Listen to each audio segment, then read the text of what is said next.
해도 금융소득 종합과세에 걸릴 수 있다고요? 제가 처음 이 말을 들었을 때 솔직히 믿기 어려웠어요. 안정지향 투자자였던 저는 20년 가까이 은행 예금만 꾸준히 모았거든요. 매달 이자 쌓이는 거 보는 재미가 있었고 주식시장처럼 요동치는 건 상상도 못했죠.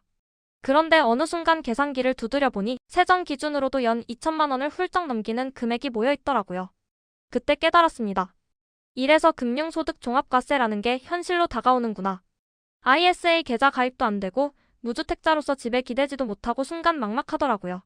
내년부터는 금융소득 종합과세 부담에서 벗어나야겠다고 마음먹고 안정지향 투자자지만 해외 주식 투자를 조금씩 알아보기 시작했습니다. 오늘 글에서는 제가 직접 경험하고 고민한 내용을 바탕으로 안정형 투자자가 해외 주식 투자를 통해 금융소득 종합과세를 관리하는 방법을 현실적으로 풀어보겠습니다. 1. 해외 주식 투자가 과세 부담 완화에 도움이 될까? 많은 분들이 해외 주식 투자만 하면 금융소득 종합과세에서 완전히 벗어날 수 있다는 이야기를 들었을 거예요. 저도 처음에는 단순히 배당이 적다는 이유만 보고 해외 지수 ETF를 매수했죠. 실제로 VO, QQQ 같은 미국 ETF는 배당률이 국내 배당주에 비해 낮습니다. 배당이 낮으니 이자 배당 합산 기준인 2천만 원에 걸릴 위험이 상대적으로 적다는 거죠. 그리고 자본 차익 중심이므로 배당으로 인한 금융소득 누적 속도가 느려 안정지향 투자자에게도 매력적입니다.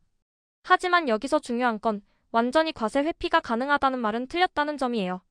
해외 주식도 배당이 아예 없는 건 아니고 환율 변동에 따라 원화 기준 수익이 달라질 수 있습니다. 또한 해외 주식 매도 차익에 대해서도 향후 과세 체계가 바뀌면 국내에서 신고 대상이 될 수 있으니 과세를 완전히 피할 수 있는 안전판은 아니에요. 제가 경험한 바로는 단순히 해외 주식 세금 걱정 없음이라는 생각은 위험합니다. 오히려 안정성을 추구하는 투자자라면 배당 적은 ETF와 장기 투자 전략을 함께 쓰는 것이 핵심입니다. 2. 안정지향 투자자가 선택할 수 있는 전략. 제가 실제로 적용한 전략은 크게 3가지였어요. 첫째, 배당이 낮고 성장 중심인 ETF 중심으로 포트폴리오 구성.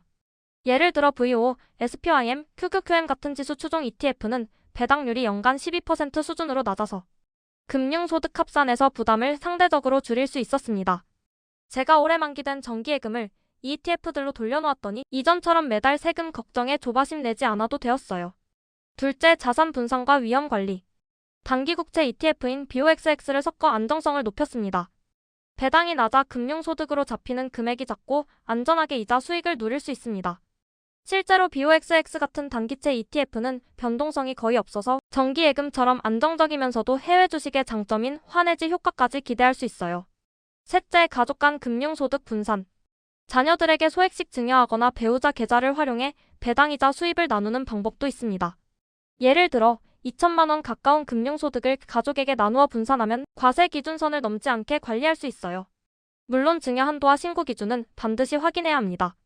저도 처음에는 증여 절차를 복잡하게 생각했는데 세법상 정해진 한도를 활용하면 의외로 간단하게 분산이 가능하더라고요.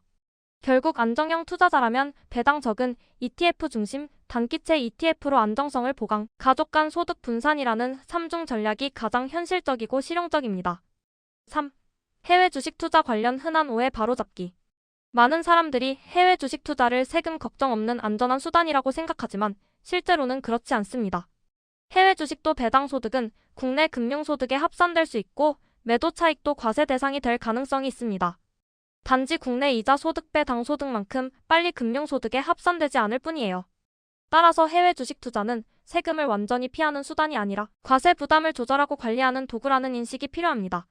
저도 처음에 해외 주식이면 걱정 끝이라고 생각했다가 실제 환율과 배당 상황을 확인하면서 생각을 바꿨습니다. 또한 안정지향 투자자가 성장형 ETF만 투자하면 가격 변동성이 부담될 수 있어요. QQQ나 성장주 ETF는 배당이 낮지만 단기 변동성이 크기 때문에 마음의 안정성을 위해 단기채 ETF와 섞어 투자하는 것이 좋습니다. 4. 구체적 사례로 본 투자 전략. 제가 실제로 지난 1년간 운영한 포트폴리오는 이렇게 구성했습니다. VO 40%, S&P 500 지수 추종, 배당률 1.3% 수준. SPYM 30% 미국 고배당 주식 제외한 저배당 성장 ETF. BOXX 30% 단기 국채 ETF, 안정적 이자 수익. 이 조합으로 월 단위 배당과 이자를 계산해보니 금융소득 종합과세 기준인 연 2천만 원에 거의 근접하지 않고 안정적으로 관리 가능했습니다. 또한 환율 변동에도 대비하려고 일부 금액은 달러 해치 계좌에 두어 환리스크를 분산했습니다. 투자 초기에는 환율이 떨어지면 더 사야지라며 기다렸지만 장기적 관점에서는 꾸준히 분할 매수하는 것이 더 안정적이라는 사실을 체감했어요. 결과적으로 안정형 투자자라면 배당 적은 해외 ETF와 단기채 ETF를 적절히 섞고 분산 매수 전략을 활용하며 가족 간 금융소득을 분산하는 것이 현실적이라는 결론을 얻었습니다. 결론적으로 해외 주식 투자가 금융소득 종합과세에서 완전히 벗어나는 답은 아닙니다. 하지만 안정지향 투자자라면 국내 예금 배당 소득만으로 쌓이는 금융소득 부담을 줄이고 배당 적은 ETF 중심으로 자산 분산을 하면 상당한 도움이 됩니다.